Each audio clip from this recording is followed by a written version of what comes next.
So hi everyone, welcome back to our new video. आज की video में हम लोग बात करने वाले हैं आपके जैक दिल्ली की जो काउंसलिंग शुरू हो गई है उसमें फिजिकल रिपोर्टिंग में क्या क्या इंपॉर्टेंट डॉक्यूमेंट्स आपके पास होने चाहिए। काफी सारे स्टूडेंट्स को डाउट आ रहा था, काफी कमेंट सेक्शन में, इंस्टाग्राम पे, मेल पे, भैया रिजर्वेशन कैटेगरी का कौन सा फॉर्म चाहिए, एनसीएल सर्टिफिकेट कब का बना हुआ होना चाहिए, एनसीएल सर्टिफिकेट को अपलोड करना है हमें वेबसाइट पे या फिर अपना ओबीसी सर्टिफिकेट को अपलोड करना है। अगर हम दिल्ली के हैं या बाहर के हैं तो हमारा कौन सा कैटेगरी सर्टिफिकेट हमें दिल्ली कोटा दिलवाने में मदद करेगा।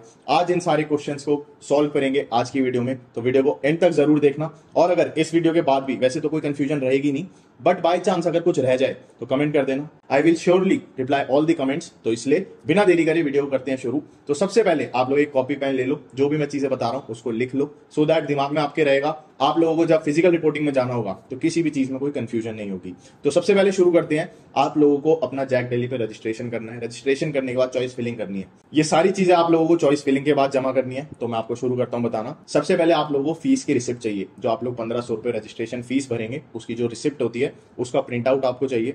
उसके अलावा आप लोगों को रजिस्ट्रेशन फॉर्म चाहिए अपना जैक दिल्ली का, जिसमें आपको अपने पेरेंट्स से भी साइन कराना है और खुद भी साइन करना है। जो भी मैं डॉक्यूमेंट्स बता रहा हूँ सारे डॉक्यूमेंट्स की दो कॉपीज कम से कम आपके पास होनी चाहिए और एक कॉपी के अंदर आपके पेरेंट्स का और आपका साइन होना चाहिए। इसको बोलते हैं सेल्फ अटेस्टेड कॉपी, मतलब आपको खुद अटेस्ट करनी है, खुद साइन करनी है, नहीं तो गार्जियन से करवानी है, अपने पेरेंट्स से करवानी है।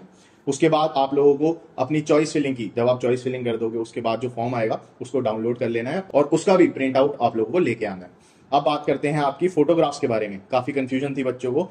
आपकी जो जैक दिल्ली के फॉर्म में फोटो नहीं डली, मतलब एप्लीकेशन फॉर्म में फोटो नहीं भी है, अलग है, तो वो भी चलेगी। एक बच्चे का डाउट आया था कि भैया सेम फोटो होनी चाहिए, तो ऐसा नहीं है, बट यस लेटेस्ट फोटो होनी चाहिए आप लोगों की। जो आपकी पासपोर्ट साइज फोटो होगी वो आपको लेके जानी है कलर्ड में।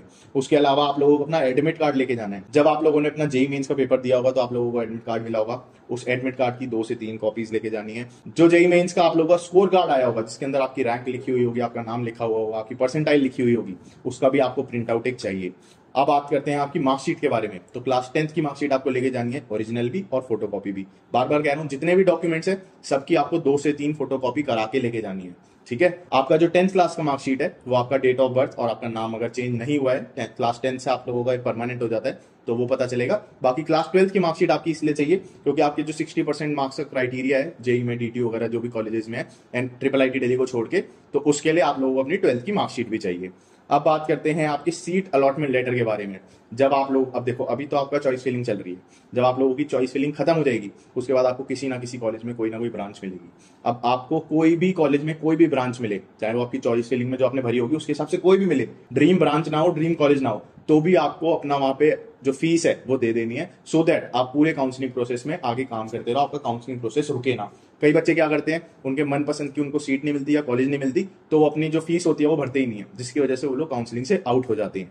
तो आप लोगों को अगर जैक दिल्ली में पार्टिसिपेट कर लेना है, उसके अंदर सीट चाहिए ही चाहिए शॉर्ट, तो आप लोग अपनी वो पेमेंट कर देना वहां पे। जो भी अमाउंट होगा, मैंने ब्रोशर अभी देखा नहीं है, बट ब्रोशर में जरूर मेंशन होगा अमाउंट, तो आप उसको देख के जो भी अमाउंट है वो जरूर भर देना अगर आप इसकी काउंसलिंग में जाना चाहते हो। तो बाकी जब आप लोगों को आपकी सीट मिल जाएगी तो अपनी फीस जमा करने के बाद उसकी जो रिसिप्ट होती है वो लेके जानी है, और सीट अलॉटमेंट लेटर मिला होगा कि जैसे अक्षित has got this seat in this college, तो आपको वो अलॉटमेंट लेटर भी उस कॉलेज में लेके जाना होगा। अब बात करते हैं रिजर्वेशन कैटेगरीज के बारे में। रिजर्वेशन में काफी सारे स्टूडेंट्स को बहुत सारी प्रॉब्लम आ रही है, काफी डाउट्स आ रहे हैं मेरे पास, तो आज की वीडियो में हम सारी चीजें क्लियर करेंगे। देखो, SC, ST, OBC, PWD, EWS के बारे में हम बात करने वाले हैं। बाकी जो आपका डिफेंस कोटा होता है और जो बाकी के छोटे मोटे कोटा होते हैं उसके बारे में अगली वीडियो में बात करेंगे। मेजर जो डाउट्स आ रहे हैं वो इसी के बारे में आ रहे हैं। तो सबसे पहले शुरू करते हैं ओबीसी से। तो देखो, अगर यार आप किसी भी कैटेगरी से ओबीसी हो दिल्ली के अंदर, तो आप लोगों को सबसे पहले एनसीटी दिल्ली गवर्नमेंट से अपना ओबीसी सर्टिफिकेट बनवा लेना है, जो कि 31 मार्च के बाद इशू होना चाहिए 2024 की। मतलब 31 मार्च 2024 की अगर डेट है, मतलब उसकी या उसके बाद की, 31 मार्च के बाद की, तो आपका ओबीसी एनसीएल सर्टिफिकेट आप लोगों का मान्य है। आपके किसी भी जैक दिल्ली कॉलेज में वो मान्य रहेगा, वो नहीं कटेगा। उसके बाद बात करते हैं आपकी एससी कैटेगरी के बारे में, एसटी कैटेगरी के बारे में। अगर आप कहीं से भी इंडिया में एससी एसटी कैटेगरी से बिलोंग करते हैं तो आप लोगों को उस स्टेट का एससी एसटी सर्टिफिकेट होगा, और वो दिल्ली में भी अगर मान्य होगा तो यहां पर चलेगा। नहीं तो आप लोग, अगर ये मैं बता रहा हूं आउटसाइड दिल्ली कोटा के बारे में, अगर आप लोग दिल्ली में ही रहते हैं, दिल्ली कोटा अवेल करना चाहते हैं, दिल्ली के एससी कैटेगरी में आना चाहते हैं, तो आपको दिल्ली एनसीटी से आपका सर्टिफिकेट बना हुआ होना चाहिए। और वो कभी भी बनाओ, उसके लिए कोई स्पेसिफिक डेट नहीं है, वो आपका कभी का भी हो, बस दिल्ली के अंदर आप एससी कैटेगरी से, एसटी कैटेगरी से बिलोंग करने चाहिए, आपको एससी एसटी का फायदा मिलेगा। अब बात करते हैं ईडब्ल्यूएस कैटेगरी के बारे में। ईडब्ल्यूएस कैटेगरी के अंदर बहुत सारी वेरिएशंस है कि आपकी इनकम 4 लाख रुपए या 6 लाख रुपए साल से ज्यादा नहीं होनी चाहिए, आपके घर में फ्रिज नहीं होना चाहिए, आपके पास कोई व्हीकल नहीं होना चाहिए जो कि 4 व्हीलर हो। तो ये सारी कंडीशंस के बाद आप लोगों को ईडब्ल्यूएस सर्टिफिकेट मिलता है। अब बात करते हैं पीडब्ल्यूडी सर्टिफिकेट के बारे में। काफी क्वेरीज आई पीडब्ल्यूडी के लिए।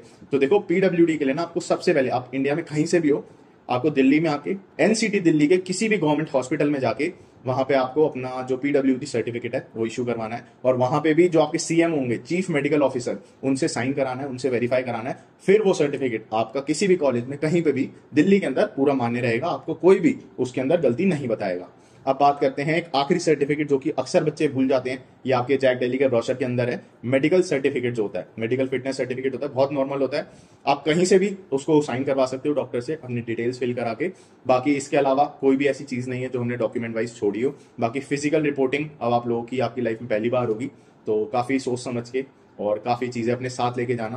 हो पाए तो अपने पेरेंट्स को भी साथ लेके जाना। अगर नहीं वो जा सकते तो भी कोई प्रॉब्लम नहीं है। जो भी मैंने सारे डॉक्यूमेंट्स बताए, आई होप आपने लिख लिए होंगे और ये सारे डॉक्यूमेंट्स आपको लेके जाने हैं। हाँ, एक और कंफ्यूजन थी आप लोगों की कि भैया अगर हमें एक बार हमने फिजिकल रिपोर्टिंग कर दी मान लो डीटीयू में, और हमें नेक्स्ट राउंड में एनएसयूटी में कॉलेज में एडमिशन मिल गया या फिर हम एनएसयूटी में जाना चाहते हैं, तो फिजिकल रिपोर्टिंग दोबारा करनी पड़ेगी?